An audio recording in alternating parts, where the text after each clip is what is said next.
Kailangan niyo pa ba ng doorbell?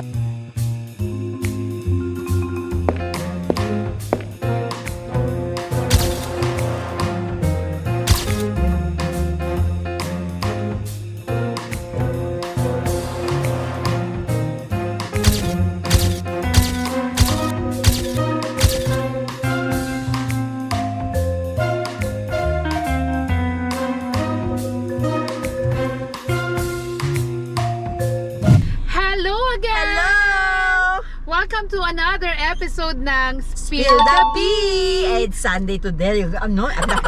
Sunday again, guys! Yes, it's Sunday again, kaya may bago na naman kayong tututukan dito sa Spill the Bee! Another blind item. Ano naman kaya itong blind item ni ating para sa atin? Naku, tayo sa pahirapan, ano?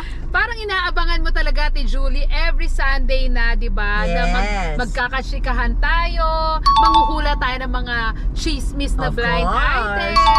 O, at ang mga... Ano bang baon natin ngayon, ate? Nako, Ate Julie, ang dami talaga nating blind item. Actually, alam mo, mula nung nag-air tayo ng Spill the Bee, ang dami na tumatawag sa akin, nag-feed ng kung ano-anong blind item. Ay, bongga! Diba? So, meron na tayong pang 1 year. Yes, gano'n na talaga karaming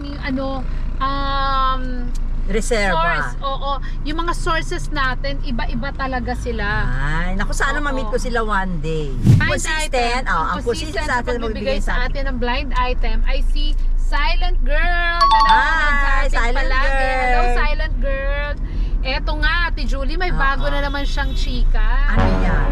Oo, ang latest naman ngayon, kasi siya mismo ang nabiktima, si Silent Girl. Ay, personal, no? Personal First hand, experience ano to, siya, ha? oo. Oo. Tungkol naman ito sa isang magaling na aktor. Yan, Aktor magaling na uli? aktor. Aktor uli. Magaling na aktor na ang tawag ni Silent Girl ay Gobas. Gobas? Alam mo yung Gobas? Ano Yan na yun? yung bagong term ngayon sa sabog. Binaliktad na naman. Diba, Gobas? Ito nga, si magaling na actor daw kasi minsan, meron silang taping ng isang project dito malapit sa Broadway Center. Malaking network? Isang production company. Okay. So, pinapunta si Silent Girl ng kanyang kaibigang sexy actress dito sa taping nila ng project kung saan kasama niya si Gobas na aktor. Diba? Yung magaling na aktor. Okay. Kaya ang tawag niya kasi Gobas eh. Kasi nga, eto one time, di pinapunta siya. Tinawagan siya ng sexy actress. Pero hindi alam ng aktor na pupunta siya, ha. Ang nakakaalam yung sexy actress kasi nga kaibigan niya. So sabi sa kanya kaibigan ni Silent Girl. Okay. So sabi Bakit nandun si Silent Girl? Nasa production si Silent Girl. Ay, teka Hindi. muna. Hello. Hindi siya part ng production. Hindi siya part. Si Silent Girl hindi part ng production. Pero pinapunta siya doon nung kaibigan niya yung sexy actress. Kasi siguro naboboard, di ba? Habang naghihintay ng mga eksena niya. So sabi niya, girl, punta ka naman dito. Magchikahan tayo. Ganon. Tapos, edi pumunta siya doon sa location. Yung location niya, isang malaking bahay. Mansyon. Tapos, pagdating niya, hindi naman sa South ngayon. Diyan lang malapit sa Broadway. Okay. Ano ba yung mga subdivision na malapit dyan, di ba? Diyan lang. New Manila. Yun na, sige, tukuyin natin, di ba, New Manila. So, nag-taping sila dyan. Ngayon, pagpasok ni Silent Girl, nabutan niya si friend niya na sexy actress. Tapos, nagkwentuhan sila under the tree. Ay, under the tree. Hindi under the sea, Under the tree. Wala tayo sa, probinsya. Wala tayo sa South. Okay. So, nandun lang sila, nagkwentuhan sila. Habang nagmainit sila, nagkakwentuhan, tawanan, ganyan saya-saya nila. Lumapit itong si Gobas na aktor. Lumapit siya at pansinan nila na parang iba yung dating ng aktor. Pero iba yung aura niya, ngingisi-ngisi. And then, nung paglapit nung Gobas na aktor, eto na, sabi niya dito kay Silent Girl, na source natin, sabi niya, napagtripan si Silent Girl? Oo, pinagtripan niya talaga si Silent Girl. Sabi daw niya, ay, alam mo, may kamukha ka. Sabi niya, doon kay Silent Girl. Tuwa naman to si Silent. May mukha kang artista pala. Ang ganda-ganda feeling ni Silent Girl. Feeling ni Silent Girl. Talaga, artistahin yung beauty ko. ko, ganyan. Ah. Sabi niya, tapos tinanong niya, sabi niya, sino? Di ba, pakinikilig pa si Silent Oo, Girl. syempre Sino? naman, Sabi niya no? ganyan. Sino yung kamukha ako? Tapos sabi naman ni actor, isip siya ganyan. Alam ko na, si Lady Gaga. Bakit maganda Sabi naman niya- si Lady Gaga? Oo, naman, di ba? Pero sabi niya, Lady Gaga, syempre naman, alam naman ng, di ba, nung si Silent Girl, kung talagang kamukha niya, pinagtitripan lang siya, di ba? Tayo naman, pag sinabihan ka na, uy, kamukha mo si gano'n, uy, parang hindi Hindi, naman. alam sure si Silent Girl, hindi ko naman kamukha si Lady Oo, Gaga. exactly. Di sabi niya gano'n. Parang sabi niya, hindi naman. So sabi niya, ano lang siya, nagkatinginan sila ni sexy actress na Oo, kaibigan na kaibigan niya. Oo. Tapos humirit pa itong si Gobas na aktor. Ay, Sabi anong niya- hinirit? Sabi naman niya, dun sa sexy actress, alam mo ikaw, may kamukha ka rin. Sabi Ay. niya ganyan.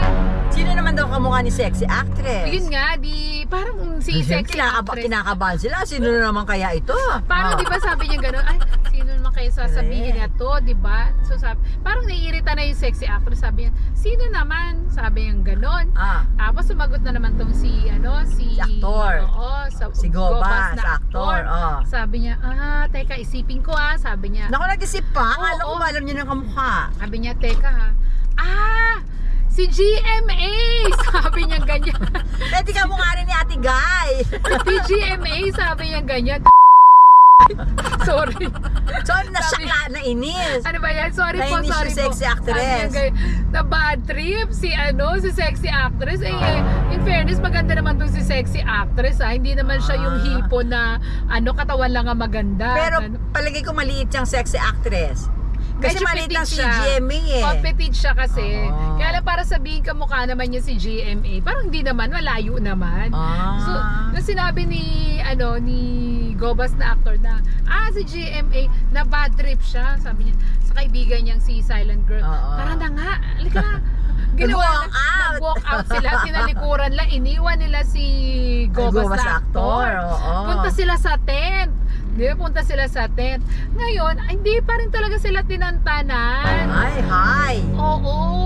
Siguro, hindi ko alam kung anong tinrip niya noon, anong Oo. tinake niya, na bakit ganun siyang ibang klaseng mag-trip, di ba? Tapos ngisi ng ngisi. So, Iba na yun Tapos- Humingisi mag-isa oo, tapos sinundan niya sa sa tent. Sabi naman niya dun sa actress nung na solo niya, sabi niya dun sa Hindi yung sexy actress yun, so super sexy actress. si super Yun. sexy. Oo, si sexy actress. Nung sinundan niya, sabi niya, anong ganap mo tonight? Tapos sabi ni sexy actress, bakit ba?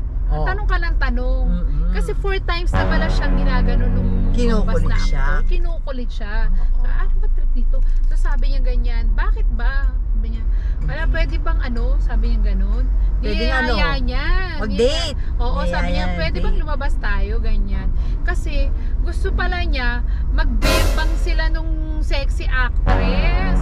Diba? Ini-date lang, bembang agad. Yun nga yung proposal sa kanya. Siguro 4 sinabi times talaga na, 4 times oo. na siyang niyaya. Trip talaga siya nung Trip talaga siya. Diyos ko, syempre natakot siya, no? Lalo na kung Gobas nga, di ba? Baka mamaya gawin siyang sisig. O di ba? Nakakaloka. Syempre, uso yung mga shop lady. Para kung mapagtripan siya. Ganun. Di ba? Baka So, naman yan, ating? Kaya nga. So, ayun na, ang ginawa niya, iniwasan niya na yung Gobas na aktor. Dapat Dahil- naman. Di ba? Syempre naman, natatakot na siya. Makatakot, Di ba? oo. Kung mamaya, hindi siya makuha sa santong dasalan, kunin siya sa santong paspasan. Naku, Di ba? hindi tayo pa ng uso ngayon ganyan. True. At eto na, ang clue. Ano na ang clue, ating? Di ba? Oh. Parang Clue para at least number- malaman nila kung sino itong aktor na ito, no? Clue number 1. Clue number 1. Ang aktor na ito, clue number 1, ang aktor na to ay heartthrob din ng kanyang kabataan at napapanood pa rin siya hanggang ngayon. Active pa rin hanggang ngayon. Yes. Ay, naku, delikado yan. Oo. So, Active baka mamaya pa rin maalala niya, Oo. sana, dahil nga Gobas siya, baka naman din, hindi na mag-sink in sa kanya, di ba, na, ginawa ko pala yun, di ba? Okay, Okay. clue number 2.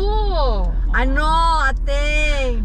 Ang aktor na ito ay may mga kapatid na artista. Oh. Pero Kapatid niya sa ina. Kapatid lang niya sa ina. Half-half. Oo, Mga half-half. half siblings, Yes, ganyan. may mga kapatid din siyang artista pero kapatid lang niya sa Marami ina. siyang kapatid.